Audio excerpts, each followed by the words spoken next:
I'm Darlene Nipper. I'm the Deputy Executive Director at the National Gay and Lesbian Task Force.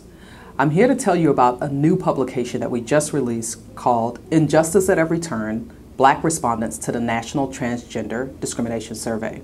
I'm really proud that we worked in collaboration with the National Black Justice Coalition and the National Center for Transgender Equality to release this very important publication. The National Transgender Discrimination Survey was the basis of us being able to extract information that deeply impacted Black people, not just African American, but Blacks across the board in America who happen to be transgender.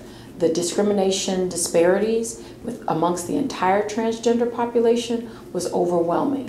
Over the last few months, as we've talked about the National Transgender Discrimination Survey, some of the findings that have stuck out the most for people when they've read it are the numbers that show how bad racism interacts with transphobia to create an even worse experience in life for Black transgender folks. Black transgender people live in extreme poverty, with 34% of respondents reporting living in with household incomes of less than $10,000 a year.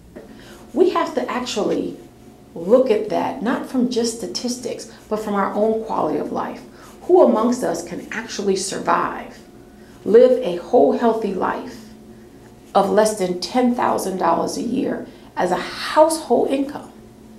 This has to be recognized. This has to be talked about. This has to be witnessed of how disparaging this is. As I looked through the survey, some of the findings that really jumped out at me were that suicide attempt rates among Black transgender people was higher than it was for transgender people as a whole. Why it's particularly bad is in the general population, African Americans are much less likely than other racial groups to attempt suicide, but among transgender people, they're more likely than many of the other racial groups.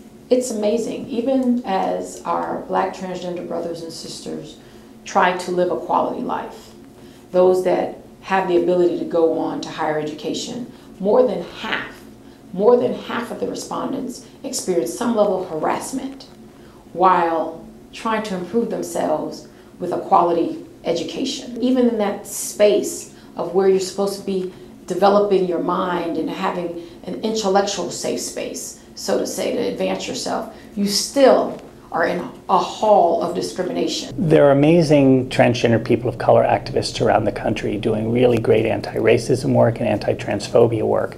And we hope this data can somehow add to their arsenal of things to work with. But we really also hope that this isn't left to trans people of color to address. It is the racism that faces trans people and the racism that faces everybody in the United States really is a responsibility of all of us to talk about, to address, and to end.